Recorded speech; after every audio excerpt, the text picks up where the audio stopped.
নমস্কার, শুরু করছি আপনার খবর। আর আপনার খবরের শুরুতেই সুখবর রয়েছে। লকডাউনের ঘেরাটোপ থেকে অনেকটাই মুক্তি পেতে চলেছে রাজধানী। সংক্রমণ কমেছে, ভিড় কমেছে হাসপাতালেও।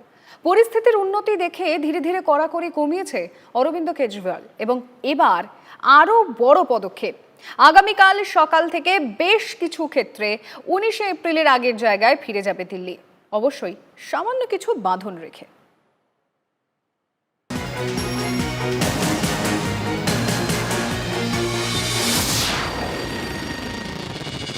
সোমবার সকাল 5টার পর থেকেই নতুন নিয়ম দিল্লিতে। খোলা যাবে সব বাজার। লকডাউনের নিষেধাজ্ঞা তুলে নিয়ে ঘোষণা মুখ্যমন্ত্রী অরবিন্দ কেজরিওয়ালের। বাজার, শপিং মল খোলা নিয়ে যে জোর বিজোর নীতি আনা হয়েছিল আর দরকার পড়বে না তারও। তবে কিছু ক্ষেত্রে এখনো বিধিনিষেধ থাকছে। কোথায় কি শর্ত দেখে নেওয়া যাক। সকাল 10টা থেকে রাত 8টা পর্যন্ত সব দোকান খোলা। একটি জোনে একটি সাপ্তাহিক হাটের অনুমতি। বিয়ে বাড়ি বা কোর্টে উপস্থিতি সর্বোচ্চ 20, শেষকৃত্যে 20 জনের বেশি নয়। রেস্তোরাঁ খোলা, তবে সর্বোচ্চ 50% আসন নিয়ে। 50% উপস্থিতি নিয়ে খোলা যাবে বেসরকারি অফিস। গ্রুপ এ ছাড়া 50% উপস্থিতি নিয়ে খোলা সরকারি অফিস। বাস, মেট্রো চলবে, তবে সর্বোচ্চ 50% আসন নিয়ে। বিধিনিষেধ বেশ কিছুটা উঠে গেলেও এখনো বন্ধ থাকবে বহু প্রতিষ্ঠান। স্কুল, কলেজ, কোচিং সেন্টার এখনো খোলা যাবে না।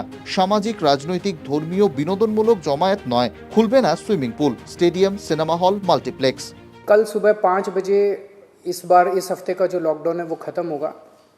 कल 5 बजे के बाद से सारी एक्टिविटीज़ अलाउड हैं, एक्सेप्ट कुछ एक्टिविटीज़ हैं जो बिल्कुल प्रोहिबिटेड हैं, वो बिल्कुल अलाउड नहीं है, और कुछ एक्टिविटीज़ हैं जो रिस्ट्रिक्टेड तरीके से अलाउड हैं।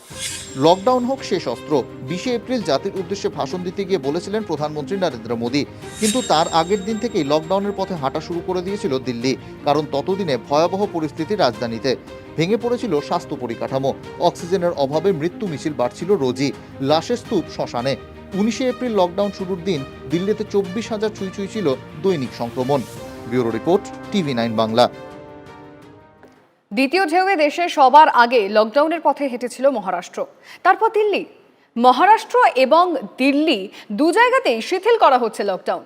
বঙ্গবাসীর প্রশ্ন, তবে কি এবার বাংলাতেও? সংক্রমণ কমছে, কিন্তু দিল্লির মতো সাফল্য কি এসেছে? দিল্লিতে যখন লকডাউন শুরু হয়, বাংলায় তখন পুরোদমে বিধানসভা নির্বাচন চলছে। সংক্রমণ বাড়লেও বিধিনিষেধের বালাই ছিল না। ভোট মিটতেই একে একে নিয়ম জারি হতে শুরু করে। কার্যত লকডাউন শুরু হয় 30শে এপ্রিল থেকে। দিল্লির মতো পরিস্থিতি হাতের বাইরে না গেলেও প্রথম ঢেউয়ের সংক্রমণকে বহুগুণে ছাপিয়ে গেছে বাংলা। মৃত্যুতেও রেকর্ড, পজিটিভিটি রেটে একসময় সমানে পাল্লা দিয়েছে দিল্লিকে। দিল্লিতে সর্বোচ্চ দৈনিক সংক্রমণ 28,395, বাংলায় 20,846। দিল্লিতে সর্বোচ্চ দৈনিক মৃত্যু 448, বাংলায় 162। দিল্লিতে সর্বোচ্চ পজিটিভিটি রেট 36.2%, বাংলায় 32.9%।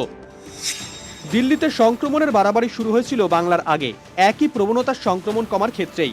একথা নিশ্চিতভাবে বলা যায়, এই মুহূর্তে বাংলার চেয়ে অনেক ভালো পরিস্থিতিতে রয়েছে দিল্লি। রবিবার সংক্রমণ দিল্লি 213, বাংলা 4,286। রবিবার মৃত্যু দিল্লিতে 28, বাংলায় 81। রবিবার পর্যন্ত অ্যাক্টিভ কেস দিল্লিতে 3,610, বাংলায় 16,248। রবিবার পজিটিভিটি রেট দিল্লিতে 0.3%, বাংলায় 6.9%। বাংলায় এখনও কার্যত লকডাউন চলছে, যদিও শুরুতে যে কড়াকড়ি ছিল তার চেয়ে সরকারিভাবেই কিছু নিয়মে ছাড় দেওয়া হয়েছে। ছাড় দেওয়া হচ্ছে অঘোষিত পথেও। রাস্তায় বেরোলেই তার সাক্ষী বঙ্গবাসী।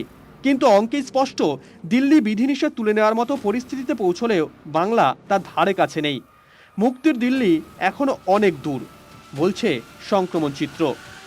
সরকার কি করে সেটাই এখন দেখার। Bureau report, TV9 Bangla. Graph ক্রমশ নামছে, কিন্তু নিশ্চিত হওয়ার কোনো উপায় নেই। কারণ যে ব্রহ্মাস্ত্রে প্রয়োগে স্বস্তির আশা রাখা যেত, সেই টিকাকরণ চলছে ধীরগতিতে। মে মাসের চেয়ে জুনে টিকাকরণের গতি বাড়লেও বিপুল জনসংখ্যার তুলনায় পর্যাপ্ত নয় একেবারেই। কোথায় দাঁড়িয়ে আছে রাজধানী? বাংলারই বা অবস্থান কোথায়? টিকা কাজ করছে। শুধু চীনের মূল করোনা ভাইরাস নয়, আলফা ডেল্টার মতো দুশ্চিন্তার ভ্যারিয়েন্টের বিরুদ্ধেও কার্যকরী টিকা। কিছু ভ্যারিয়েন্টের বিরুদ্ধে কার্যকারিতা কমলেও সার্বিকভাবে টিকাকরণের উদ্দেশ্য সফল হচ্ছে। জোড়া ডোজ নেওয়ার পর গুরুতর অসুস্থতার ঘটনা বিশ্ব জুড়েই বিরল। এমতাবস্থায় টিকাকরণে গতি বাড়ানোর পক্ষেই সওয়াল করছেন চিকিৎসক ভাইরোলজি বিশেষজ্ঞরা। কোথায় দাঁড়িয়ে ভারত, দেশের রাজধানী, আমাদের বাংলা? দেশে 25,31,95,000 ডোজের প্রয়োগ। টিকাকরণে দেশে 5 নম্বরে বাংলা। বাংলায় প্রয়োগ হয়েছে 1,75,83,000 ডোজ। দিল্লিতে প্রয়োগ হয়েছে 60,74,000 ডোজ। সংখ্যায় বিপুল দেখালেও জনসংখ্যার তুলনায় টিকাকরণের হার এখনো পর্যন্ত আশাব্যঞ্জক নয়। দেশে অন্তত একটি ডোজ পেয়েছেন 14.7%। দেশে জোড়া ডোজ পেয়েছেন 3.5%। দিল্লিতে একটি ডোজ পেয়েছেন 24%। দিল্লিতে জোড়া ডোজ পেয়েছেন 7%। বাংলায় একটি ডোজ পেয়েছেন 8%। বাংলায় জোড়া ডোজ পেয়েছেন 4%। জনসংখ্যার তুলনায় টিকা দেওয়ার ক্ষেত্রে সবচেয়ে ভালো জায়গায় রয়েছে লাক্ষাদ্বীপ, 11 নম্বরে দিল্লি। বাংলায় দেশের গড়ের চেয়েও কম। দেশের গড়ের চেয়ে কম যে 10টি রাজ্যে সেই তালিকায় রয়েছে বাংলা। এর জন্য টিকার সরবরাহে বৈষম্য নিয়ে বারবার অভিযোগ করেছে মমতা বন্দ্যোপাধ্যায়ের সরকার। মে মাসের শুরুতে কেন্দ্র রাজ্যের হাতে টিকার একাংশ কেনার দায়িত্ব দেওয়ার পর আরও স্লথ হয়ে যায় টিকাকরণ। 21শে জুন থেকে নতুন সিদ্ধান্ত কার্যকর হবে। তারপর ছবিটা বদলায় কিনা সেটাই দেখার। Bureau report, TV9 Bangla. প্রধানমন্ত্রী নরেন্দ্র মোদী বলেছিলেন শেষ অস্ত্র হোক লকডাউন। মুখ্যমন্ত্রী মমতা বন্দ্যোপাধ্যায়ও জীবন জীবিকার কথা ভেবে লকডাউনের পথে হাঁটতে চাননি, কিন্তু হাসপাতালের উপর চাপ বাড়তেই লকডাউনের পথে হাঁটতে শুরু করে একাধিক রাজ্য। বিধিনিষেধ চাপায় পশ্চিমবঙ্গ। এবার দিল্লির মতো ধীরে ধীরে লকডাউন থেকেও বেরিয়ে আসা শুরু করেছে কিছু রাজ্য। প্রশ্ন হলো, এভাবে ছড়িয়ে ছিটিয়ে লকডাউনের সত্যিই কোনো লাভ হয় কি? যখন খুশি লকডাউন তুলে দিলে দুশ্চিন্তা ঠিক কতটা থেকে যায়? গত বছর 25শে মার্চ থেকে 31শে মে অভূতপূর্ব লকডাউন দেখেছিল দেশ। দ্বিতীয় ঢেউ শুরু হতেই লকডাউন নিয়ে প্রশ্ন তৈরি হয়েছিল দেশবাসীর মনে, কিন্তু আশ্বস্ত করে প্রধানমন্ত্রী নরেন্দ্র মোদী বলেছিলেন, आज की स्थिति में हमें देश को लॉकडाउन से बचाना है। मैं राज्यों से भी अनुरोध करूंगा कि वो लॉकडाउन को अंतिम विकल्प के रूप में ही इस्तेमाल करें।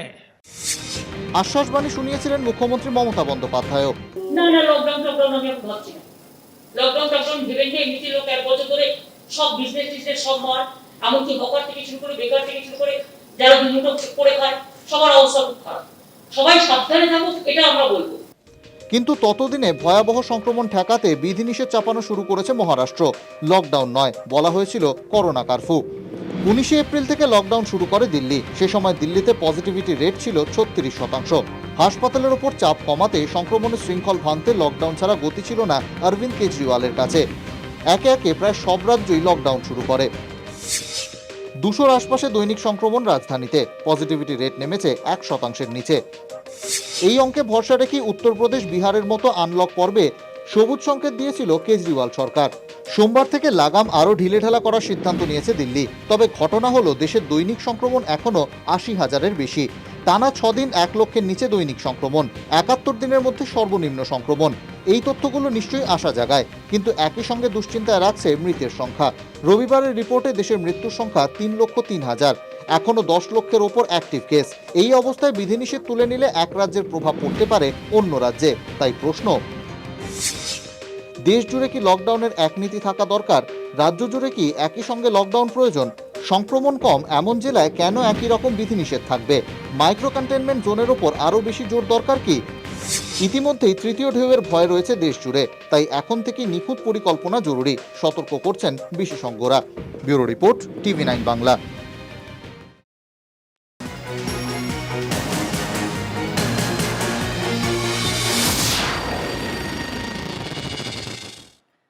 লকডাউন আনলকের সমস্যা তো দেখালাম, কিন্তু এই মুহূর্তে দাঁড়িয়ে রাজ্যে আরও একটা বড় সমস্যা কিন্তু মাথাচাড়া দেয় প্রত্যেক মুহূর্তেই। তা হলো টেট। 1000 চাকরি প্রার্থী নিয়োগপত্র পেয়েছেন। অজ্ঞাত কারণে সেই সৌভাগ্য হয়নি বাকি 1000 প্রাইমারি টেট পরীক্ষা উত্তীর্ণ চাকরি প্রার্থীদের কথা বলছে এই মুহূর্তে। এরা সকলেই প্যানেলভুক্ত, চাকরি পাওয়ার যোগ্য, কিন্তু ভোটের কারণে থমকে গিয়েছিল তাদের একাংশের নিয়োগ প্রক্রিয়া, আর তারপর থেকে আর চালু হয়নি। কিন্তু কেন বলুন তো? বিকাশ ভবন থেকে সংসদ দৌড়াদৌড়ি করে জুতোর সুতলা খুইয়ে ফেলছেন চাকরি প্রার্থীরা, কিন্তু লাভ হচ্ছে কোথায়? কারো সম্বল টিউশন, কেউ বেসরকারি সংস্থার কাজ করে কোনো মতে সংসার চালান। লকডাউনে সেসব বন্ধ। পরিবারের মুখে কি তুলে দেবেন ভেবে কুল কিনারা পাচ্ছেন না সৌমেন প্রামাণিক, মদন দাস, বিপ্লব মণ্ডল, মকবুল বিশ্বাসরা। অথচ এমনটা হওয়ার কথা নয়। এরা প্রত্যেকেই প্রাইমারি টেট পরীক্ষার বেড়া ডিঙিয়েছেন, প্রশিক্ষণও শেষ, ইন্টারভিউ হয়েছে, তবুও অজ্ঞাত কোনো কারণে থমকে গেছে নিয়োগ। নদিয়ার সৌমেন সংসারের একমাত্র রোজগারে টিউশন করেই দিন গুজরান। লকডাউনে তাতেও ভাটা। মদন দাস এখন বেকার, বেসরকারি সংস্থায় কাজ করতেন। শিক্ষক নিয়োগের প্যানেলে নাম উঠেছে শুনে ইস্তফা দেন। স্ত্রী সন্তান নিয়ে এখন ঘোর দুর্দিন। আমি ম্যাডাম একটা বেসরকারি একটা সেক্টরে কাজ করি ম্যাডাম, সেখান থেকে আমি সেখানেও কাজ হচ্ছে না একটা সেরকমভাবে। খুব খারাপ পরিস্থিতি ম্যাডাম। অলরেডি ম্যাডাম বিবাহ হয়ে গেছে, বাচ্চা হয়েছে, তো আমাদের পরিস্থিতি ম্যাডাম খুব খারাপ। এখন ম্যাডাম আমি টিউশন করি, কিন্তু এখন এই করোনা পরিস্থিতির জন্য টিউশনটা বন্ধ, ফলে আর্থিক এবং মানসিক দিক দিয়ে খুবই খারাপ পরিস্থিতির মধ্যে রয়েছি। চাকরি কি আদৌ হবে? দুশ্চিন্তায় দু চোখের পাতা এক করতে পারছেন না বিপ্লব, মকবুলরা। এখনো সংঘর্ষ করছি সেই 14 সাল থেকে এখনো পর্যন্ত চাকরি সিলেক্টেড হওয়ার পরও সংঘর্ষ করছি আমরা। এখনো আমরা অন্ধকারে, যে কোনো অজানা কারণের জন্য এটা বন্ধ হলো। এটা করোনা সিচুয়েশনের কারণ হতে পারে না, ইলেকশনের মধ্যে, করোনার মধ্যেও ম্যাম নিয়োগ হয়েছে, কাউন্সিলিং হয়েছে আমাদের কিছু জনের। আমাদের কোন অজানা কারণে আমাদের কাউন্সিলিংয়ে পোস্টপোন করা হয়? কারণটা আমাদের কাছে এখনো অজানা। যে আমাদের বারবার বলা হয়েছে যে আপনাদের কাউন্সিলিং দ্রুত করানো হবে, কিন্তু সেই কারণটা কি কারণে যে আমাদের বন্ধ করে রাখে সেই কারণটা আমাদের কাছে এখনো ধোঁয়াশা হয়ে রয়েছে। অথচ এমনটা হওয়ার কথা ছিল না। এরা সকলেই 2014 সালে প্রাথমিক টেট পরীক্ষা পাশ করেন। তারপর সরকার জানায় যাদের টিচার্স ট্রেনিং নেই তাদের প্রশিক্ষণ সম্পূর্ণ করতে হবে। বিধানসভা ভোটের ঠিক আগে মুখ্যমন্ত্রী সকলকে নিয়োগের কথা ঘোষণা করেন। 2014 15,284 জনের মেধা তালিকা প্রকাশিত হয়েছিল। গত বছরের 23 নভেম্বর নিয়োগের বিজ্ঞপ্তি জারি হয়। গত বছরের 25 নভেম্বর থেকে 2রা ডিসেম্বর আবেদনপত্র গ্রহণ করা হয়। চলতি বছরের 10 থেকে 17 জানুয়ারি পর্যন্ত ইন্টারভিউ হয়। 15 ফেব্রুয়ারি ফাইনাল মেরিট লিস্ট প্রকাশিত হয়। গোলমালটা শুরু হয় এর ঠিক পরে। বিভিন্ন জেলায় প্রাথমিক শিক্ষা সংসদে চাকরি প্রার্থীদের ইন্টারভিউ শুরু হয়। 4,500 প্রার্থী নিয়োগপত্র হাতেও পেয়ে যান, চাকরিতে যোগ দেন। মাঝে বাদশাদে ভোট, রাজ্যে জারি হয়ে যায় আদর্শ আচরণবিধি, আটকে যায় 1010 চাকরি প্রার্থীর নিয়োগ। ভোট মিটেছে, তবুও এদের নিয়োগ নিয়ে উচ্চবাচ্য করছে না সরকার। বিকাশ ভবন থেকে সংসদ, গত কয়েক মাসে বারবার দৌড়ে বেড়াচ্ছেন এরা। লাভ হচ্ছে কই? পরিষদের যিনি সেক্রেটারি রয়েছেন রীতা বাগজি ম্যাম, তাদের কাছে একাধিকবার আমরা গেছি এবং আমরা বিকাশ ভবনে এডুকেশন সেক্রেটারির সঙ্গেও দেখা করেছি, করে কোনো সদুত্তর ম্যাম আমরা পাইনি। বিকাশ ভবন বলে এখানে যেতে, প্রাইমারি পর্ষদ বলে বিকাশ ভবনে যেতে, এরকম করে আমরা দিশেহারা হয়ে গেছি। বিড়ম্বনার শেষ এখানেই নয়। ভোটে লড়েছেন খোদ প্রাথমিক শিক্ষা পর্ষদের সভাপতি মানিক ভট্টাচার্য। ফলে তাঁর ইস্তফার পর শূন্য পর্ষদ সভাপতির পদও। তাই কি করবেন? কার কাছে গেলে সমস্যার সমাধান হবে? কবে মিলবে চাকরি? উত্তর হাতড়াচ্ছেন হাজার হাজার প্রাথমিক টেটের চাকরি প্রার্থী। নির্বাচনের পরেও এই চাকরি প্রার্থীদের নিয়োগ প্রক্রিয়া নিয়ে এখনো পর্যন্ত সরকার কোনো সিদ্ধান্তের কথা জানায়নি। তাই প্রত্যেক দিন আশঙ্কায় দিন গুনছেন এই মানুষগুলো। ক্যামেরায় রজত শিকদারের সঙ্গে পৌলমী রায় বন্দ্যোপাধ্যায়, TV9 বাংলা।